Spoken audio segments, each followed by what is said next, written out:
ధీరజ్ గారు please. Hello అండి. ఈ సినిమా రిలీజ్ అయిన తర్వాత ఈ లాస్ట్ 3 days చూసిన ఆడియన్స్కి చాలా మంచి వర్డ్ ఆఫ్ మౌత్ స్ప్రెడ్ చేసిన ఆడియన్స్ అందరికీ ఫస్ట్ థ్యాంక్స్. అండ్ ఆడియన్స్ దగ్గరికి సినిమా తీసుకెళ్ళిన మీ మీడియా వాళ్ళందరికీ నా స్పెషల్ థ్యాంక్స్. అంటే నిజంగా లాస్ట్ 1 week నుంచి అంటే ఆల్మోస్ట్ అందరు కొత్త టీము, నేను కొత్త, డైరెక్టర్ కొత్త, అందరు కొత్త. బట్ మీడియా నుంచి మాకు వస్తున్న అసలు సపోర్ట్ లాస్ట్ 1 week నుంచి అంటే ఎన్నో ఇంటర్వ్యూలకు అటెండ్ అయ్యాం, ఎన్నో ప్రెస్ మీట్లు పెట్టుకున్నాం. ప్రతిదానికి మమ్మల్ని అంటే మాకు సపోర్ట్ ఇచ్చి మమ్మల్ని ఇంత పుష్ చేసిన అంటే ఆడియన్స్ దగ్గరికి తీసుకెళ్ళిన మీడియా వాళ్ళకి స్పెషల్ థ్యాంక్స్ పేరు పేరున. ఈ సినిమా ఫస్ట్ దుష్యంత్ వచ్చి అంటే కథ నాకు చెప్పినప్పుడు నాకు కథలో తనలో దుష్యంత్లో చాలా జెన్యూనిటీ కనిపించింది. అంటే ఈ కథలో చాలా సిన్సియర్గా తను రాసుకున్న ఎలిమెంట్స్ అంటే చాలా రియలిస్టిక్గా న్యాచురల్గా రాసుకున్న ఎలిమెంట్స్ అవన్నీ బాగా నచ్చి ఈ సినిమా చేద్దాం అనుకున్నాను. దాని తర్వాత నన్ను చాలామంది క్వశ్చన్ అడిగారు. అంటే యాక్చువల్లీ మా సినిమా షూట్ స్టార్ట్ అయిన ఫస్ట్ డే నేను అసోసియేట్ అయి ఉన్న డీజేటీల్లో రిలీజ్ అయింది. అది అప్పుడు పెద్ద హిట్ అయింది. తర్వాత సినిమా షూట్ ఎండింగ్లో ఉన్న టైంలో బేబీ రిలీజ్ అయింది. బేబీ సూపర్ హిట్ అయింది. అంటే ఈ 2 సినిమాలకి నేను అసోసియేట్ అయ్యి ఉన్నాను. దాని తర్వాత అడుగుతున్నారు అందరూ ఏంటంటే అదేంటి నువ్వు అంత పెద్ద బ్లాక్ బస్టర్ సినిమాలు చేస్తావు అంటే ఆ 2 వేరు జానర్స్, డీజేటీలు కానీ బేబీ కానీ, ఇలాంటి పెద్ద పెద్ద సినిమాలకు అసోసియేట్ అయి ఉన్నావు, ఆల్రెడీ ఇంత సక్సెస్ చూసేస్తున్నారు, మరి ఇప్పుడు అంబాజీపేటకి అంటే అలాంటి సబ్జెక్ట్ ఎందుకు ఎంచుకున్నావు అని. బేసికల్లీ ఈ సినిమా ఒక జెన్యూన్ సినిమా. అంటే అవి వేరే జానర్ సినిమాలు. బట్ ఈ సినిమా నేను ఫస్ట్ నమ్మింది ఏదైతే కంటెంట్ నేను నమ్మానో, ఏదైతే డైరెక్టర్ని బిలీవ్ చేశానో, ఏదైతే ఆర్టిస్టులని బిలీవ్ చేశానో, టెక్నీషియన్స్ని బిలీవ్ చేశానో, అందరూ కొత్త వాళ్ళు, వీళ్ళందరినీ బిలీవ్ చేశానో లేదు ఇది అలాంటి సినిమా కాదు. బట్ ఈ సినిమాకంటూ ఒక స్టాండ్ ఉంటుంది. ఈ సినిమా ఒక అంటే మ్యాక్సిమం ఎఫర్ట్స్ పెట్టి దీన్ని ఒక బెస్ట్ డెలివరీ ఇద్దామని ఫస్ట్ నుంచి నేను నమ్మాను. నిజంగా నా నమ్మకాన్ని వీళ్ళందరూ కలిపి నిలబెట్టారు. అంటే ఒక కొత్త డైరెక్టర్ తను రాసుకున్నప్పుడు అంటే తను చాలా తక్కువ మాట్లాడతాడు. అంటే అసలు నరేషన్ ఇస్తున్నప్పుడే చాలా తను చెప్పే సగం మాటలు మనకి వినబడవు, అంత చాలా స్లోగా చెప్తుంటారు అండ్ కొంచెం తడబడుతుంటారు. సో కానీ ఆ డైరెక్టర్ కానీ తర్వాత బేగ్ డిఓపి ఫస్ట్ నాకు డైరెక్టర్ డిఓపిని తీసుకొచ్చి సార్ నా ఫ్రెండ్ సార్ ఎప్పటి నుంచి మేము ట్రావెల్ అవుతున్నాము, కొత్త డిఓపి సార్ చేద్దాం అనుకుంటున్నాను అన్నారు. తర్వాత అందరూ టెక్నీషియన్స్ ఈ సినిమాకి పనిచేసిన ఆర్ట్ డైరెక్టర్ కానివ్వండి, ప్రతి ఒక్క టెక్నీషియన్స్ అందరూ ఆల్మోస్ట్ కొత్త వాళ్ళు. ఆర్టిస్టులు కూడా ఎవరెవరు అనుకుంటున్నాం అంటే ఈ కథ చెప్పినప్పుడు ఇప్పుడు కథలో అన్ని ఎలిమెంట్స్ ఉన్నాయండి. అంటే లవ్ స్టోరీ ఉంది, సిస్టర్ సెంటిమెంట్ ఉంది, రివల్యూషన్ ఉన్నాయి, అన్ని ఎలిమెంట్స్ ఉన్నాయి. సో నేను కొంచెం పెద్ద క్యాస్ట్ని కూడా క్యాస్ట్ చేయొచ్చు అంటే. కానీ డైరెక్టర్ ఫస్ట్ నుంచి సెలెక్ట్ చేసుకొని ఆర్టిస్ట్ని వీళ్ళతోనే చేద్దాము అని ఫస్ట్ నుంచి ఫిక్స్ అయి ఉన్నాడు. సో తను చేయించుకోగలుగుతాడు అని నమ్మకం నాకు కలిగింది. అందుకే నేను ఎప్పుడు కమర్షియల్గా ఆలోచించి వీళ్ళని క్యాష్ చేద్దాం వాళ్ళని క్యాష్ చేద్దాం అని ఆర్టిస్ట్ విషయంలో కానీ టెక్నీషియన్ విషయంలో కానీ ఎప్పుడూ చెప్పలేదు. తర్వాత సినిమా షూట్ అంతా అయిపోయిన టైంలో కూడా నేను ఎప్పటికప్పుడు రషెస్ ఎడిట్ చూసుకుంటున్నప్పుడు నేనే సర్ప్రైజ్ ఫీల్ అయ్యేవాడిని. అసలు అదేంటి మనం అనుకున్న దానికన్నా చాలా బాగా చేసామని. అంటే వాళ్ళందరూ అంటే ప్రతి క్యారెక్టరు వాళ్ళకున్న లిమిట్స్లో బెస్ట్ పర్ఫార్మెన్స్ ఇచ్చారు. అంటే ఎడిట్ టేబుల్లో నాకు తెలిసి ఎడిటర్ కూడా కట్ చేస్తుంటే ఇప్పటికీ మా దగ్గర కొంచెం ఫుటేజ్ ఉంటుంది. అసలు ఇది ఎందుకు తీస్తావు అని అడుగుతుంటారు. అంటే ఆ సీన్ ఇండివిజువల్గా చూస్తే ఏది తీయాలనిపించదు, అంత బెస్ట్ పర్ఫార్మెన్స్ ఇచ్చారు. ప్రతి చిన్న క్యారెక్టర్ కూడా వాళ్ళ మార్క్ వేసుకున్నారు. ఎర్రన్న క్యారెక్టరు ఆయన కానీ అంటే చాలా తక్కువ సీన్ లెంగ్త్ ఉన్న, స్క్రీన్ స్పేస్ ఉన్న, బట్ ఎవరిది వాళ్ళు అవుట్ స్టాండింగ్ పర్ఫార్మెన్స్ ఇచ్చారు. ఫ్రెండ్స్ క్యారెక్టర్స్ కానివ్వండి, ఎవరిది వాళ్ళు కానివ్వండి, ఎవరిదైనా వాళ్ళు అందరిది బెస్ట్ పర్ఫార్మెన్స్ ఇచ్చారు. అంటే ఇవన్నీ చేయించుకోవడం డైరెక్టర్ గొప్పతనం. తర్వాత నిజంగా ఈ సినిమాకి డైరెక్షన్ డిపార్ట్మెంట్ గురించి చెప్పాలి. యాక్చువల్లీ మేము సినిమా 1.5 year జర్నీ చేసాం కాబట్టి డైరెక్షన్ డిపార్ట్మెంట్ అంటే చాలామంది మారుతున్నారు. కో డైరెక్టర్లే 3 మారారు ఈ సినిమాకి. సో బట్ ఎవరైనా మా సినిమాని ఎప్పుడూ ఓన్ చేసుకొని ప్రతి వాళ్ళు మాతోనే ట్రావెల్ అయ్యి ఆ సినిమా ఎండ్ వరకు వాళ్ళు బిజీగా ఉండి వేరే ప్రాజెక్ట్స్కి వెళ్ళినా మాతోనే ఉండి ఎవ్రీ డే మా గురించి కనుక్కుంటూ సినిమా గురించి వర్క్స్ గురించి కనుక్కుంటూ ఉన్నారు.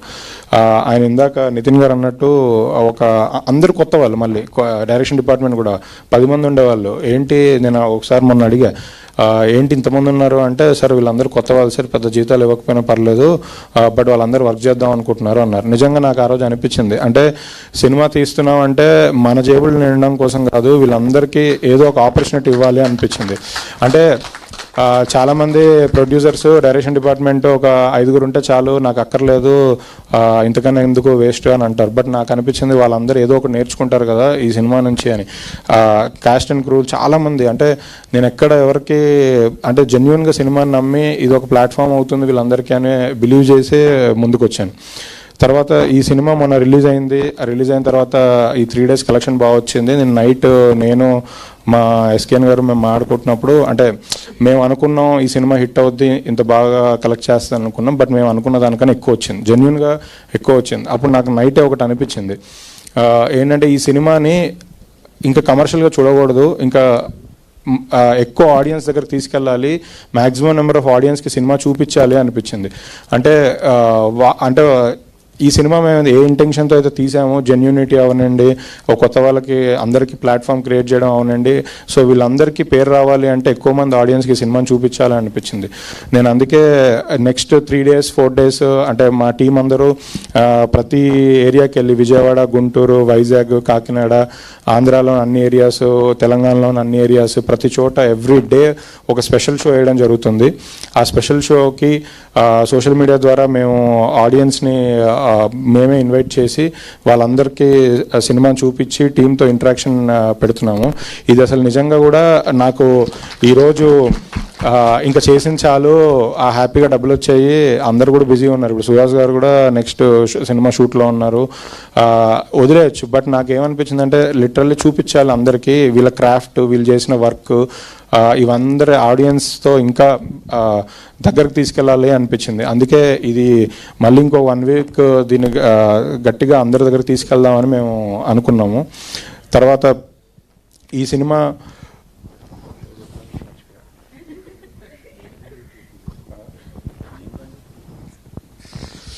సరే అండి, ఎలానో క్యూఎండే ఉంది కదా, అప్పుడు మాట్లాడదాం, మర్చిపోయా. కరెక్ట్.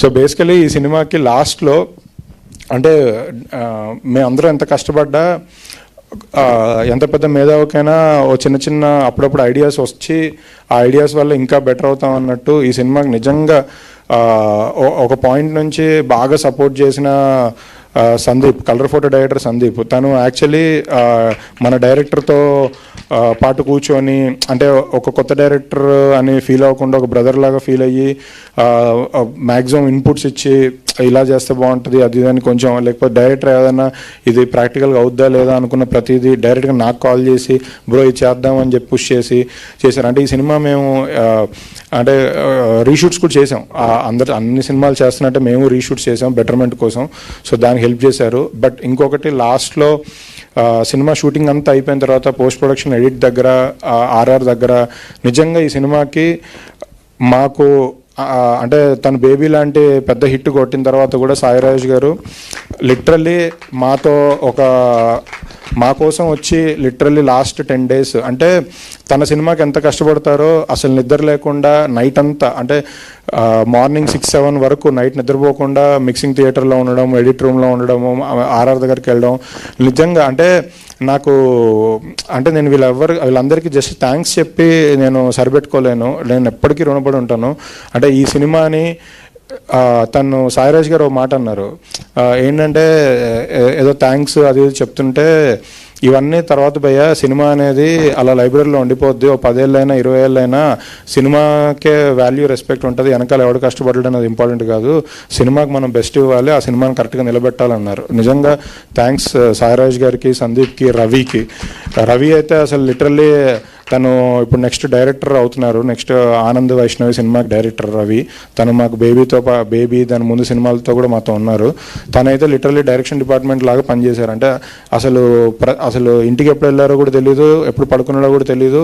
పాపం వాళ్ళ ఇంట్లో వాళ్ళకి కొంచెం హెల్త్ బాగాలేదు, అయినా సరే కాల్ మాట్లాడుతూనే ఇక్కడ వర్క్స్ అన్నీ చూసుకున్నారు. నిజంగా వీళ్ళ లాస్ట్ మినిట్లో నాకు హెల్ప్ చేసిన అందరికీ మా సైడ్ నుంచి, అంటే అరవింద్ గారు నాకు ఫస్ట్ నుంచి సపోర్ట్ ఇచ్చారు, తర్వాత వాసు గారు, తర్వాత ఎస్కేను, వీళ్ళందరికీ అసలు ఒక సపోర్ట్గా నిలబడ్డారు. మా పొలిమేర డిస్ట్రిబ్యూటర్ చేసిన వంశీ, వీళ్ళందరూ రోజు నాతో పాటే ఉండి లాస్ట్ నాకు సపోర్ట్ ఇచ్చి నిలబెట్టారు. వాళ్ళందరికీ నిజంగా heartfully thanks. Thank you so much Dheeraj గారు. ఇంకా ఎంతోమంది థియేటర్స్కి వెళ్ళి మూవీని చూడాలి అండ్ ఇంకా ఎన్నో